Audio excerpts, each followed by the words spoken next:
జగజ్జనని ఉజ్జయిని అంటూ అంగరంగ వైభవంగా లష్కర్ బోనాలు అమ్మవారికి పట్టు వస్త్రాలు సమర్పించిన సీఎం రేవంత్ రెడ్డి. సో లష్కర్ బోనాలు వైభవంగా జరిగాయి. సికింద్రాబాద్ ఉజ్జయిని మహంకాళి అమ్మవారికి సీఎం రేవంత్ రెడ్డి పట్టు వస్త్రాలు సమర్పించారు. ముఖ్యమంత్రికి ఆలయ అధికారులు ఘన స్వాగతం పలికారు. మంత్రి కొండా సురేఖ అమ్మవారికి బోనం సమర్పించగా మంత్రులు పొన్నం ప్రభాకర్, సీతక్క తదితరులు పాల్గొన్నారంటూ బ్రహ్మాండం నిజంగా మంచిగా జరిగింది. ప్రతి ఏటా జరిగినట్టే అమ్మవారికి అంగరంగ వైభవంగా బోనాలు తీసిండ్రు. అందరూ కూడా సంబరంగా జరుపుకున్నారు. కాకపోతే ఒక చిన్న మరి అది తప్పిదం అనొచ్చా, లేకపోతే మిస్టేక్ అనొచ్చా, లేకపోతే ఏదన్నా నిర్లక్ష్యం అనుకోవచ్చా తెలియదు. కానీ ఒకసారి మీరు చూడండి నిన్న ఏం జరిగిందంటే, అయితే మనందరికీ తెలుసు జోగినీలు మరి వాళ్ళు ఎట్లా బోనం తీస్తారు, తీయడంతో పాటు వాళ్ళ కార్యక్రమం ఏంది, వాళ్ళ బోనాన్ని ఎట్లా సమర్పిస్తారు, ఇదంతా కూడా మనం ఎవ్రీ ఇయర్ చూస్తూ ఉంటాం. సో దాంట్లో వాళ్ళ నోటి నుంచి గొప్పగా అంటే ఈ సంవత్సరం బ్రహ్మాండంగా ఉన్నది, బ్రహ్మాండంగా జరగాలి అని చెప్పి రావాల్సినటువంటి మాటల నుంచి వాళ్ళకి ఏదో ఇబ్బంది జరిగిందని. మరి ఆ ఇబ్బంది ఏంటి అంటే ఇగో ఈ వెబ్సైట్లో ఉంటుంది, చూపిస్తా. వాళ్ళు మాట్లాడినటువంటి జోగిని శ్యామల అండ్ ఇంకా వాళ్ళు మాట్లాడినటువంటి మాటలు అవన్నీ ఏంటి, ఎందుకోసం మరి వాళ్ళ మీద ఏం ప్రయోగించారు, మరి పోలీసులు వాళ్ళ బలప్రయోగం చేసినరా లేకపోతే ఏం చేసినరని మరి ఇలా వాళ్ళు ఇట్లాంటి శాపనార్థాలు పెడుతున్నారు. అది శాపనార్థాలని నేను అనేకంటే ముందు కూడా ఒకసారి మీరే ఇదిగోండి గతంలో ఏముండే ఇప్పుడు ఏం జరిగింది అనే దాన్ని వాళ్ళ అన్నమాటలలోంచే మీరే చూడాలి. ఇదిగోండి, సికింద్రాబాద్ బోనాల్లో అపశృతి, పోలీసులు నెట్టడంతో సొమ్మసిల్లి రోడ్డుపై పడిపోయిన జోగినులు. అమ్మవారి బోనాలు ప్రభుత్వం పోలీసుల తీరుపై ఆగ్రహం వ్యక్తం చేస్తూ కన్నీటి పర్యంతమైన జోగినులు. బోనం కింద పడేసి మమ్మల్ని ఏడిపించడం ఈ ప్రభుత్వానికి రాష్ట్రానికి అరిష్టం అంటూ శాపనార్థాలు పెట్టిన జోగినులు. గతంలో పద్ధతి ఎట్లా జరిగిందో ఆ పద్ధతి జరిగితేనేమో బాగుంటుండే. పోలీసులు అత్యుత్సాహం డెఫినెట్గా ఉంటుంది, ఎప్పటికీ ఉంటుంది. అది ఇప్పుడు సమ్మక్క సారలమ్మ గద్దెల కాడికి పోతాం మనం. అక్కడ ఏ కుటుంబీకులు అక్కడ మొదటి నుంచి సేవ చేసుకుంటూ వస్తున్నారో, ఆ గద్దెలకు మొదటి నుంచి అక్కడ వాళ్ళు పని చేసుకుంటూ వస్తున్నారో వాళ్ళకి డెఫినెట్గా ఫస్ట్ గౌరవం ఇవ్వాల్సిందే. ఇస్తేనే అది వతన్ అంటారు, దాన్ని గ్రామాలలో పిలుస్తారు. ఏంటంటే వతన్, ఎవరికి ఏ వతన్ ఉంటే ఆ వతన్ చేస్తే మిగిలిన వాళ్ళు సరే ప్రజాప్రతినిధులు కావచ్చు, లేకపోతే ఇంకా అధికారులు కావచ్చు, ఎవరైనా వచ్చి వాళ్ళ హోదాకు తగ్గట్టుగా దర్శనం కానీ అవన్నీ కూడా చేసుకోవచ్చు. కానీ ఇక్కడ ఎవరికైతే ఆ వతన్ ఉందో లేదా ఎవరైతే ఆ పని చేయాలనో ఆ పని చేసే వాళ్ళని చేయనీయకుండా ఏం చేసిర్రు, మరి ఎందుకోసానికి ఇక్కడ ఈ లుల్లయింది అనేది ఒకసారి చూడండి. బోనం గట్ల కింద పడ్డానికి ఇంకేమున్నదా అసలు, మనం ఇంత చేస్తాం కదా, గిన్ని కార్యక్రమాలు చేస్తాం. అపశృతి అంటే నేను అనేది కొన్నిసార్లు అనుకోకుండా జరిగేటి వేరు, అది నీ చేతిలో లేదు నా చేతిలో లేదు, ఏదన్నా జరుగుతుండొచ్చు. కొన్నిసార్లు ఇప్పుడు కొంతమంది ఎత్తుకున్నప్పుడు కొన్నిసార్లు సిగముగేటప్పుడు నేను కూడా చూస్తుంటా గ్రామాలలో బై మిస్టేక్లో జారిపోయి చాలాసార్లు జరిగి ఉంటాయి. అది అన్ఫార్చునేట్ థింగ్స్ అంటారు. కానీ మనకై మనము కావాలని వాంటెడ్లీ అత్యుత్సాహంతో చేస్తే ఏమవుతుంది అంటే అది ఎంత నెగిటివ్ అవుతుంది అనేది ఒకసారి చూడండి. ఇది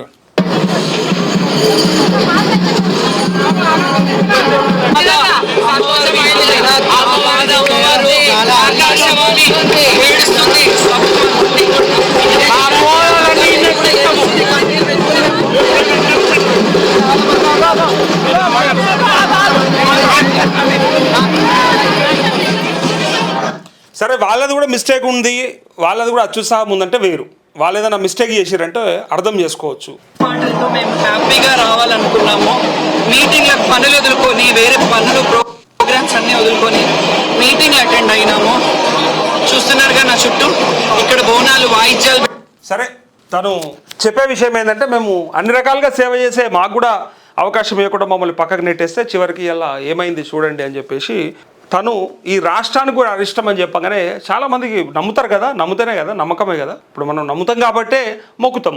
మొక్కినప్పుడు వాళ్ళు ఎవరైతే సేవ చేస్తున్న వాళ్ళ మాట అనగానే కొంచెం డెఫినెట్గా కొంచెం నెగిటివ్ అనిపిస్తుంది, నెగిటివ్ వైబ్రేషన్ వస్తుంది. ఇక దాంతోపాటు ఇక నేను ఇదే పండుగకు సంబంధించి ఇదే సంబరాలకు సంబంధించి ఇంకొక ఫోటో కూడా చాలామంది సోషల్ మీడియాలో ఫుల్ వైరల్ చేసుకుంటూ ట్రోల్ చేసుకుంటూ చూపిస్తూ ఉన్నారు. ఇదిగోండి, మంత్రి పొన్నం ప్రభాకర్ నివాసంలో బోనాల సంబరాల్లో పాల్గొన్న సీఎం రేవంత్ రెడ్డి, మంత్రులు, బీజేపీ ఎంపీ రఘునందన్ రావు.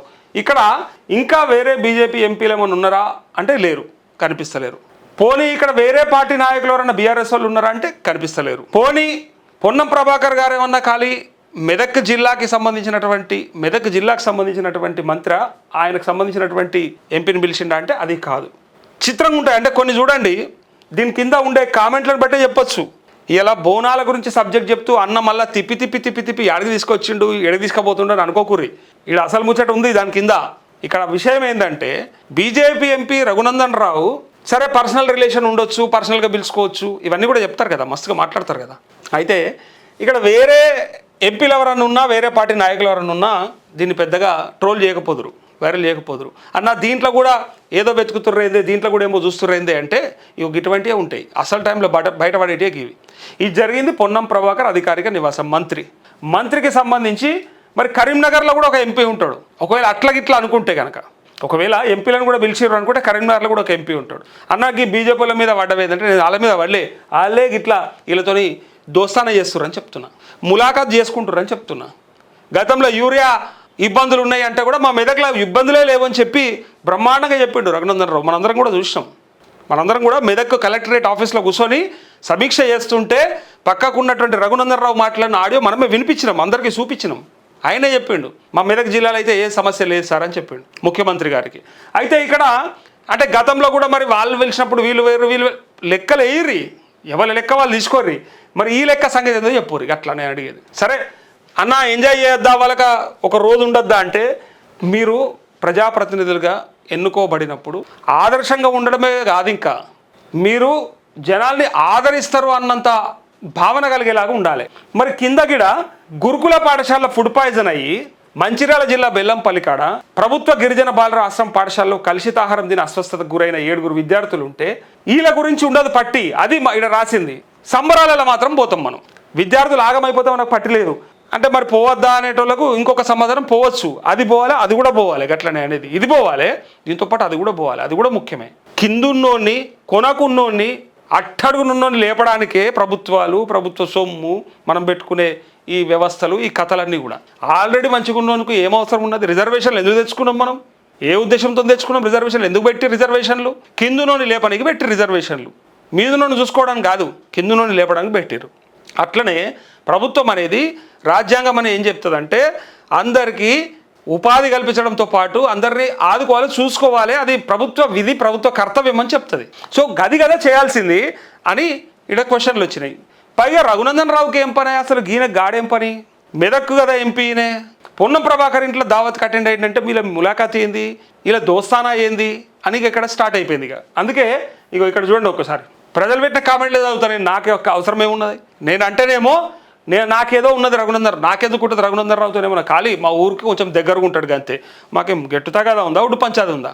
ఏముండదు కదా. కాకపోతే ఆయన చెప్పేటి నీతులు చేసేటి గివ్వి అని చూపెట్టడానికి అంతే, ఇంకేం లేదు. మొత్తం కత్తులు నూరినట్టు పొద్దుగల లేస్తే అసలు ఈ దేశంలో కాంగ్రెస్ చేసినంత ద్రోహం, మోసం ఎవ్వరూ చేయలేదని గట్టిగా మాట్లాడి, గట్టిగా వాదించి, గట్టిగా కొట్లాడే రఘునందన్ రావే మళ్ళా వాళ్ళతో బ్రహ్మాండంగా కలిసి అధికారిక కార్యక్రమాలలో పాల్గొనడమే కాకుండా సంబురాలలో పాల్గొని సంబురంగా దావతులు చేసుకుంటాడు.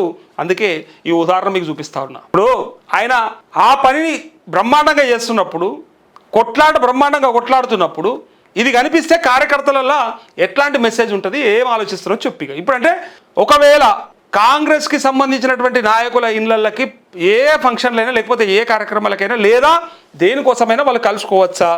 మరి మీరెందుకు ఆంక్షలు పెడతారు ఆడ ఊళ్ళల్లో? పలానా నాయకుల దగ్గర నువ్వెందుకు పోతున్నావు, పలానాలతో మీరు తిరగద్దు, పలానాలతో పోవద్దని నాకు ఊర్లలో పెట్టిరు. నాకు చాలామంది అడుగుతుంటారు, అరే అదేంది నువ్వు మొన్న గడ కనబడలేదు, రాలేదు అంటే మళ్ళీ మా సారేమని అనుకుంటాడని రాలేదు. సారేమని అనుకుంటాడని భయపడి రావద్దు ఆయన. కానీ వీళ్ళు మాత్రం ఎవరన్నా ఏమని అనుకొని పోవాలి, బరాబర్ పోవాలి. అయితే దీంట్లో అదే అధికారిక కార్యక్రమం అంటే కాదు, అధికారిక నివాసంలో ఆయన పర్సనల్గా ఇచ్చినటువంటి విందు కార్యక్రమం. సో విందులో పాల్గొనొద్దంటే వాళ్ళకు వాళ్ళది వీళ్ళకి పోతారు. కానీ ఇదంతా కలిపి చూస్తే ఎవరికి దోస్తి అనే దాన్ని వీళ్ళు లెక్క కడుతుంటారు కదా. ప్రతిసారి ఇట్లాంటి ఉదాహరణలు వచ్చినప్పుడు ఇదిగోండి ఇక్కడ వీళ్ళు ఇప్పుడు పెట్టిరు. ఇప్పుడు ఇది ఎప్పటి తెలుసా? ప్రధాన ప్రతిపక్షం ఏం చేస్తుంది మరి? బోనాల దావత్లో బిర్యానీ తింటుందంటూ ప్రధాన ప్రతిపక్షం కూడా బిర్యానీ తింటుంది కదా. కామెంట్ పాజిటివ్ అయినా నెగిటివ్ అయినా బరాబర్ చూపెట్టాలి. కానీ వాళ్ళ లెక్క వేరే పార్టీ నాయకులతో కూర్చొని దావతులు అయితే చేసుకుంటలే, వాళ్ళకి సంబంధించిన నాయకులనే కలిసి చేసుకుంటారు. 170 ఎకర్స్ ల్యాండ్ ఇచ్చాడుగా రఘునందన్. సో ఇంకెం రేవంత్ సంక నాకుతాడుగా. విన్నారా నేను అన్న నా మాట? ప్రజలు అంటుర్రు, ఎవరో పండుగాడట. మనవానికి పూరీలు వేసి పెడితే ఏడుస్తావు, ఇప్పుడు ఇట్లా ఏం కంపారిజన్ పోస్టర్ అయ్యా అంటూ ఇవే కాంగ్రెస్ బీజేపీ అవినాభావ సంబంధం అని. ఇంతకీ కాంగ్రెస్ వాళ్ళు లంచ్లో మన మెదక్ ఎంపీ గారికి ఏం పని? ఇది ప్రజలు అడిగినా నేను అడుగుతున్నాను. ఇది ఇంతకీ కాంగ్రెస్ వాళ్ళ లంచ్లో అసలు మన మెదక్ ఎంపీ గారికి ఏం పని? సార్ మొన్ననే మిడిల్ క్లాస్ అన్నాడు, మరి ఏ మిడిల్ క్లాస్ జనాలు ఇట్లాంటి ప్లేట్లను తింటారో మరి. ఒక్కసారి జనం కామెంట్లు వింటే చాలు అదే వార్తలంటే యాన్నో పుట్టాయి, వార్తలంటే ఎవడో తయారు చేయడు, వార్తలంటే ఎవని మెదడులోనో పుట్టదది, ప్రజల ఆలోచనల నుంచి వస్తుంది. ఏదైనా ఒక వార్త రావాలంటే ప్రజలు ఒక్క మాట అంటే అది పెద్ద వార్త. నువ్వు అంటివి కదా మొన్న మిడిల్ క్లాస్ అని, నాది మిడిల్ క్లాస్ అని. పోలీస్ పటేల్ కుటుంబము 1000 ఎకరాలు ఉంటే మేము అవన్నీ కూడా చూసుకుంటూ వచ్చినామని చెప్పిన తమరే మళ్ళీ మిడిల్ క్లాస్ నేను అని చెప్తే బ్రహ్మాండంగా నమ్మిర్రు ప్రజలు. పైగా అదే మిడిల్ క్లాస్ గురించి మళ్ళీ ఇలా ప్రశ్నిస్తుర్రు. నువ్వు తింటున్న ప్లేట్లు ఏవైతే ఉన్నాయో ఆ ప్లేట్లల్లో ఏ మిడిల్ క్లాస్ తింటారో ఒకసారి చెప్పాలి అని రేవంత్ రెడ్డి గారికి ప్రశ్న ఇది. ఇంకా చాలా రైతులు ఏడుస్తున్నారు, వీళ్ళు ఎంజాయ్ చేస్తున్నారు. ఇంకా వీళ్ళ గురించి ఇంకా మామూలుగా సిల్వర్ ఆర్ కాపర్ ప్లేట్స్ అంటూ ఇంకా ఏమేమో. అంకుల్కి సిద్దిపేటలో భూములు ఉన్నాయా అని ఇట్లా ఎవరికి నచ్చిన కామెంటాలు పెడతా ఉన్నారు. అయితే వీళ్ళు అడిగేది ఒకటే, ఇక్కడ ఈ ప్లేట్ల గురించి, ఈ ప్లేట్లు ఏం ప్లేట్లు, బంగారు పల్లెలా అని చెప్పి అడిగారు. కానీ సరే అవి మనకేందో మనకు తెలియదు, మనం ఎప్పుడు చూడలే. వీళ్ళు అడిగేది ఇది ఇక్కడ. మరి వీళ్ళేమో కలుషితాహారం తిని అస్వస్థతకు గురైతే 7 విద్యార్థులు, వీళ్ళేమో బంగారు పల్లెలలో తింటారు కదా, మరి ఏంది కథ అని మొత్తం ఈ ఎపిసోడ్ గురించి, నిన్న జరిగినటువంటి పండగ గురించి. సో సంబురాలల్లా ఒక పక్క జోగిన్లేమో అటు మొత్తుకుంటున్నారు, బోనాలు కింద పడేసి పోలీసు వాళ్ళ అత్యుత్సాహంతో పాటు ప్రభుత్వం మాకు ఏమాత్రం సహకరించలేదని చెప్పి వాళ్ళు మమ్మల్ని ఇంత గోస పెడతారు కాబట్టి డెఫినెట్గా ఇది మీకు రాష్ట్రానికి అరిష్టం అని చెప్పి వాళ్ళనుడు. ఇటుపక్క విద్యార్థులేమో దావకాన్ల పొంటి ఆగమైపోవడు. కానీ వీళ్ళు మాత్రం ఏ పార్టీలతో కలిసి. మళ్ళీ నాకు ఇంకొక డౌట్ ఏంటంటే ఫస్ట్ నుంచి కొడుతుంది నాకు ఒకటే, ఈ ఫోటోలో ఇంకొక వేరే పార్టీ నాయకుడు అని ఒక్కరున్నా బాగుండేది, ఒక్కడే రఘునందన్ రావు మిగిలిపోయాడు. ఎట్లా మిగిలిపోయాడు నాకు అర్థమైతలేదు, ఎట్లా ఎంటర్ అయినా కూడా నాకు అర్థమైతలేదు, ఎవరు పిలిచిరో కూడా నాకు తెలుస్తలేదు. పిలిస్తే కూడా మరి ఏ ఉద్దేశంతో పిలిచారు, మరి మిగిలిన ఎంపీలు ఎందుకు లేరు, మరి ఇది ఏంది కథ? పర్సనల్గా ఏ లావాదేవీలు ఉన్నాయి, ఏ భూములలో మీరు కలిసి పనిచేసిర్రు, లేకపోతే ఏ వ్యాపారాలలో మీ అందరికీ పొత్తులు ఉన్నాయి, ఏ దవాఖానాలలో మీకు వ్యాపార సంస్థలలో పొత్తులు పెట్టుకున్నారో చెప్పాలి. ఎందుకోసానికి మరి ఈ సంబంధమో చెప్పాలి. ఇది రఘునందన్ రావు చెప్పాలి, బీజేపీ చెప్పాలి. అంటే పర్సనల్ అయినా సరే వట్టప్పుడు కొట్లాడతావు కదా, కత్తులు నూరుతావు కదా, వట్టప్పుడు ఈ దేశాన్ని భ్రష్టు పట్టించిన కాంగ్రెస్ అంటావు కదా, అదే కాంగ్రెస్తో కూర్చోవడానికి ఎందుకు తినబుద్ధి అవుతుంది? ఎట్లా తినబుద్ధి అవుతుంది? మనం పాలొంతు అని పంచాది పెట్టుకుంటే వాని ఇంటికాడికి పోతే లేదా ఏమన్నా కనబడితే వాని పక్కపట్టు కూర్చుంటే బుక్కడు మెతుకులు తినబుద్ధి కాదు పాలొంతు అని పంచాది పెట్టుకుంటే. కానీ 4 మెతుకులు నోట్లకు పోవు. కానీ ఇక మరి పొద్దుగాల లేస్తే వాళ్ళ మీద ఏడ్చుడు ఎందుకే? మరి మేమంతా దొంగలమే, ఏ పార్టీలను ఉండని, మేమంతా ఒకటే అని చెప్పుకుంటూ అయిపోయేదానికి కార్యకర్తలు ఎగదోస్తారు నాయకులని. అది ఇడ ముచ్చట. ఇది వార్త సారాంశం. ఇక